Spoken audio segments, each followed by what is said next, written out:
So first, before we go to the validity, first I will discuss to you what is the index of determination, also known as a coefficient of determination or R squared. The coefficient of determination can be thought as a percent. It gives you an idea how many data points fall into the result of the line formed by the regression equation.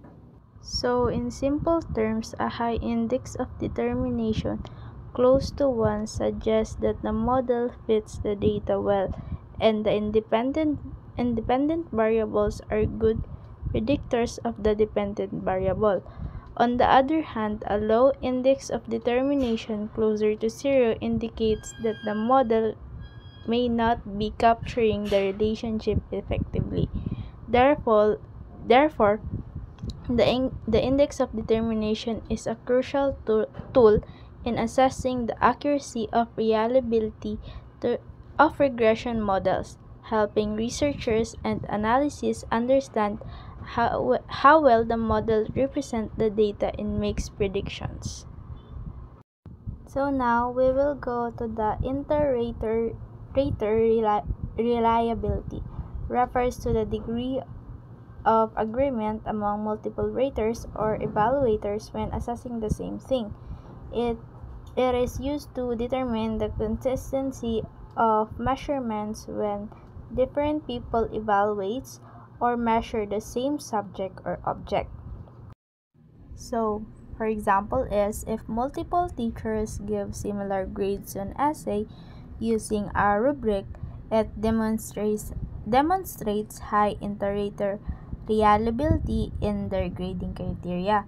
So, another example here is kapag lumabas kayo ng friend mo and nanood kayo ng movie and you two decide na i-rate yung pinanood nyong movie, and when you and your best friend have the same rate, ibig sabihin lang nun nag-exist yung inter-rater reliability in the both of you because you gave the same rating and because magkaiba rin kayo ng opinion but still you gave the same rating.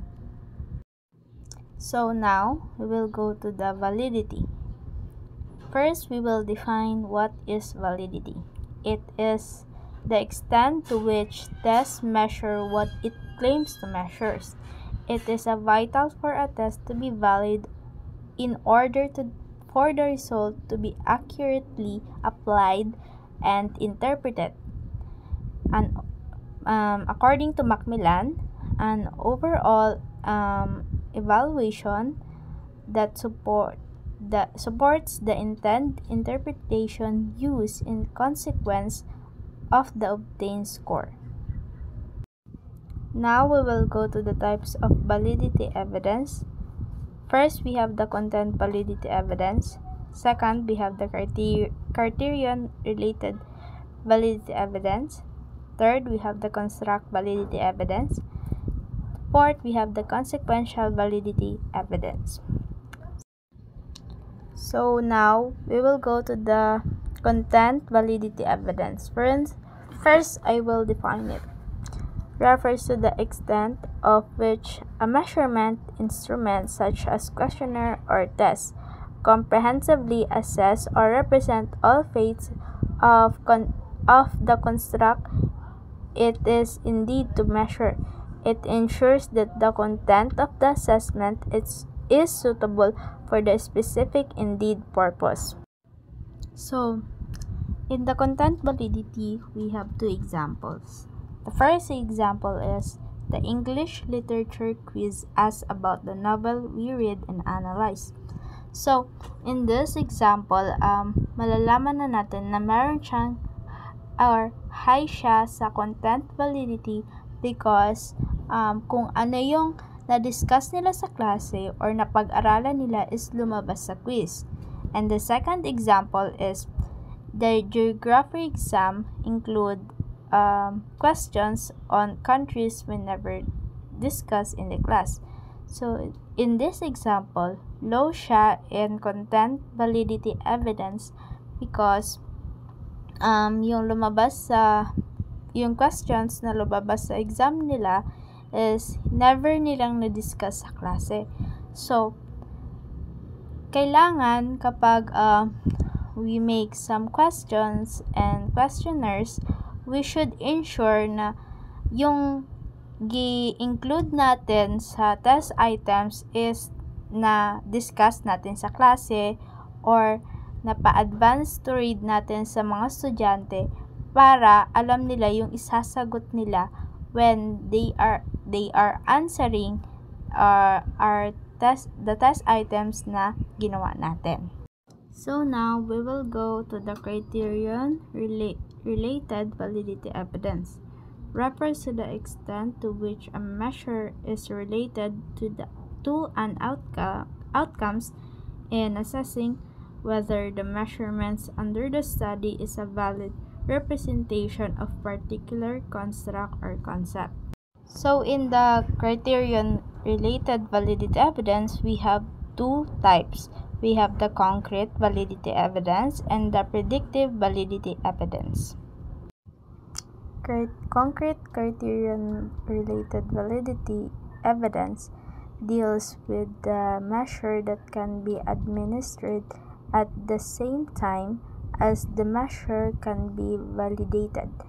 The concrete validity evidence for a test is determined by administering both to the new test and established test to a group of respondents, then finding the correlation between the two sets of scores. So, for example, let's say ang scenario is a teacher wants to assess students' reading comprehension skills using a new reading assessment tool. To ensure the tool is valid, the teacher compares the result of the new assessment with students' grades in their most recent English test. So, example, concurrent method na ginamit is students are asked to complete both the new reading assessment and the regular English test on the same day. So, the criterion mentioned that used is the score for the reading assessment and the grades from the English test are collected for each student. Analysis: the teacher compares the score from the reading assessment with the grades from the English test to see how closely they align. And by looking at the correlation between the assessment scores, the test grades, the teacher can assess the validity of the new reading assessment tool. So in short, if there is a strong correlation between the scores on the reading assessment and the grades on the English test, it indicates good concurrent validity. A high correlation would suggest that reading assessment effectively measures students' reading comprehension skills consistent with their performance in their English test. So in the predictive validity evidence refers to how well the test predicts some future behaviors of the examinees. This form of validity evidence is particularly useful and important for aptitude tests, which attempt to predict how well test takers will do in some future setting. So now I will give some examples. Yung sa entrance exam pag college tayo, why universities need to give this kind of test to the freshmen that will enter.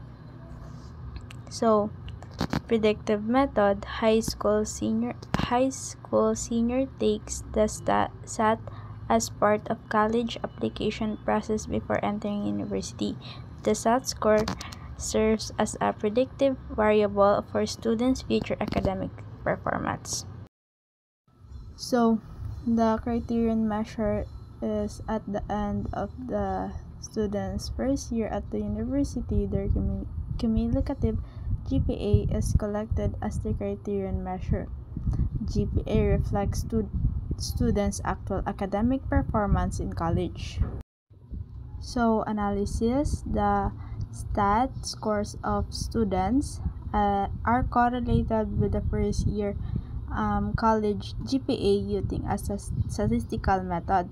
By analyzing the correlation between the SAT scores and the first year GPA, the university can determine how well the stat predicts students' academic success in the college.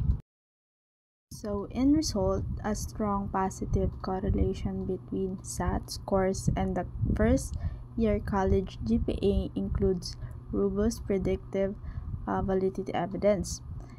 If the SAT score reliable predict first year GPAs, it demonstrates that the SAT is valid tool for assessing students' readiness and predicting their academic performance in college. So now we will go to the third types of validity evidence, which is the construct validity evidence. Refers to the degree to which a test or measurement accurately assess and underlying theoretical construct it intends to measure. It involves evaluating relationship between the test and other measurements or constructs to determine if they align as expected. Focus lang siya kung ano yung dapat na mini-measure. So, the construct validity is a type of validity that looks at whatever a test is measuring what is supposed to measure. So, for example, teachers develop a spelling test for grade 5 students to assess their spelling abilities. They compare the score from the new test with the scores from a widely accepted spelling assessment. If there is a strong correlation between the scores on the new test and the established spelling assessment, it indicates that the new test is effectively measures students' spelling skills. So another example is this. Language teacher designed a vocabulary test for high school students to gauge their word knowledge. They compare the scores on the new test with the scores from a reputable vocabulary assessment. A strong positive correlation between the scores on the new vocabulary test and the established assessment indicates that the new test is valid for measuring students' vocabulary proficiency. So now we will go to the fourth types of validity evidence, which is the consequential validity evidence. Referred to a test impact, washback, or social consequence, refers to the potential consequence of the use of test scores on students. So example is a school implements a new homework policy where students are assigned less homework to reduce stress and improve well-being. The consequential validity evidence monitoring students' performance well-being over the semester to see if grades improve, stress level decrease, and overall academic engagement increase due to the new homework policy. So another example is a school introduced a reward system for positive behavior, such as earning points for acts of kindness and good behavior. Consequential validity evidence assessing change in student behavior, classroom atmosphere, and disciplinary incidents to determine if the reward system promotes a positive school culture and reduce disruptive behaviors.